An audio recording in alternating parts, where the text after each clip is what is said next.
Hi, I'm Julia Taylor, CEO and founder of GeekPack, and in today's video, I am going to show you how you can add your Instagram feed to your website using a free plugin. Now, before we get started, I would love if you could subscribe to the channel and hit that little bell so that you get notified when the next video drops.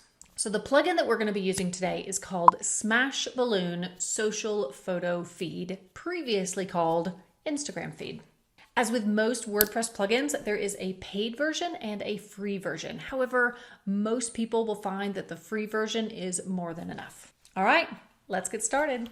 All right, let's add your Instagram feed to your website. So I've got my example website here, the GeekPack YouTube demo site. Now, first things first, I want you to log in to your Instagram account in the browser. So you want to be logged in and have yours up and running. It just makes this whole process so much easier. So that's the first thing you want to do. And then let's jump back to the website, and we are going to go to the dashboard. So get into the back end where we can add the plugin. So we want to come down to plugins, and we want to add a new plugin. And we are going to click on add new, and we are going to search for Smash Balloon, and it's this first one here, Smash Balloon Social Photo Feed, formerly Instagram Feed, and we want to install that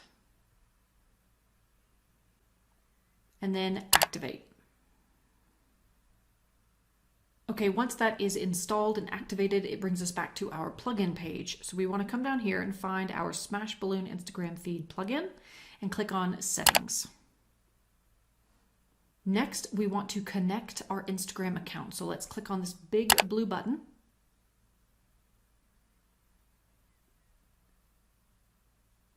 Now, depending on your type of Instagram account, whether personal or business, select that now. Mine is a business account, and then click on Connect.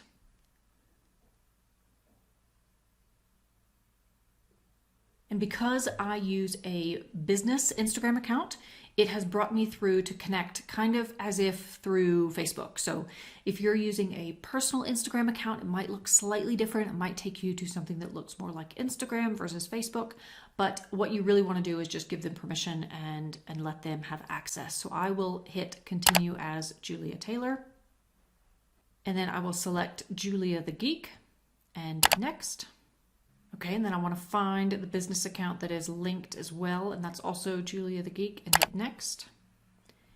And then I will keep all of these default settings as is and hit done. And okay. Okay, perfect. I will select that. That is the my business Instagram account that I want to connect. And as I mentioned, if you are connecting a personal Instagram account, you won't have as many steps. It will be significantly easier, but at least that way you see what the process is for a business account. Okay, now that we are connected, let's go through some of these settings. And a really important one is this one here, check for new posts.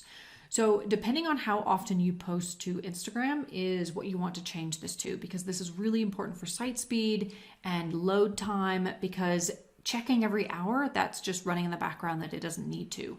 And the most at this point of recording for the free plugin of Smash Balloon, the most you can do is every 24 hours. So it gives me the option of hours or minutes.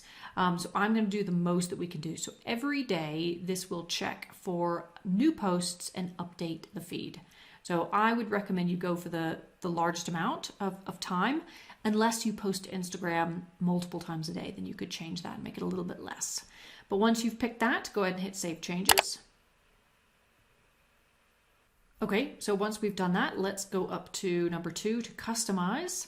Now here, this is kind of the look of the feed that shows on your website. So I want my feed to show across the bottom, and I want it to be a full width. So I'm going to leave this at 100%. I'm also going to leave the height blank because that will just adjust depending on the width. So I'll leave that blank as well. If you want a background color, you can select that here, and it kind of gives you all these different options. I will leave it as is. As for the layout, if you want a different layout, then you'll have to upgrade to the Pro version and pay for that. But I'm going to go with what it comes with the free version. Number of photos, I'm going to show 5, but you can show however many you want there. Now the number of columns, I want that to be 5 as well. And then padding, if you want padding around your images, so some space around, then you can change that there. And then we will go ahead and hit Save Changes.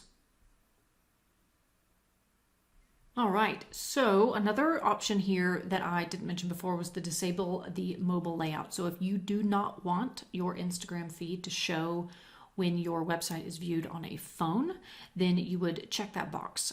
I do want it to show up, so I'm going to leave that blank. And then scrolling on down, we've got sort photos by newest to oldest. I would recommend leaving that as is, and the auto detect as well, leave that as what it is recommended.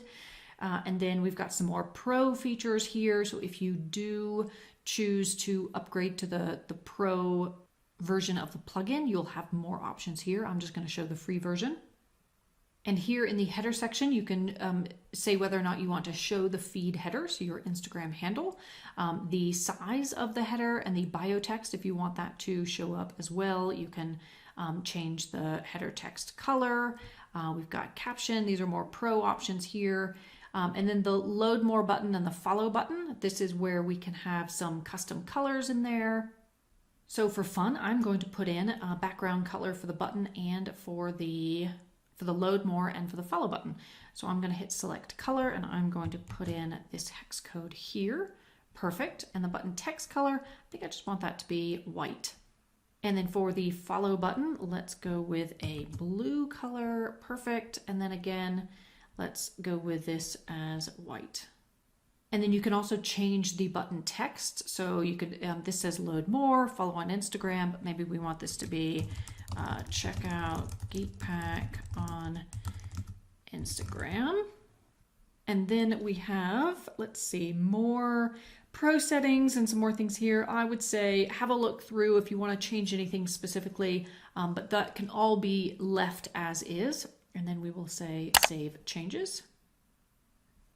Okay, and then one more step before we actually show it on the page. If we come up to 3, display your feed.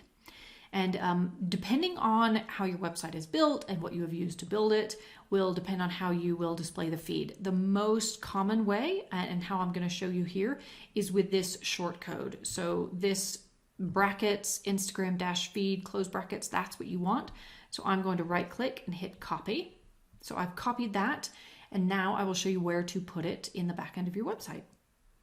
So now that we have that copied, we want to jump to the page where we want to show it. So I'm going to open the site in a new tab, and I want my Instagram feed to show here at the bottom. So I'm going to click on Edit Page. And I am using Gutenberg in this example. So depending on what page builder you're using or theme or plugin, you just want to make sure you can add a short code to wherever you want this Instagram feed to show up. So I'm going to scroll all the way down, and I want it to show just below this container here. So I'm going to click in there, and then I want to add the block just below. So click Add Block, and this is going to be a short code. Perfect. And then I will paste that in. Excellent. We'll update. And then I will click on View Page. So here we are on the home page. I'll scroll down, and there we have the full Instagram feed. We have our custom colors that we put in as well. We've got all 5. And we've got our Instagram handle and image and everything else. So that is how you add your Instagram feed to your WordPress website using the Smash Balloon plugin. Awesome. Thanks so much for watching, and I hope you found that useful. Not sure what to watch next? Check out my video on how to reset WordPress to default settings for those times when you just need to hit reset on your website.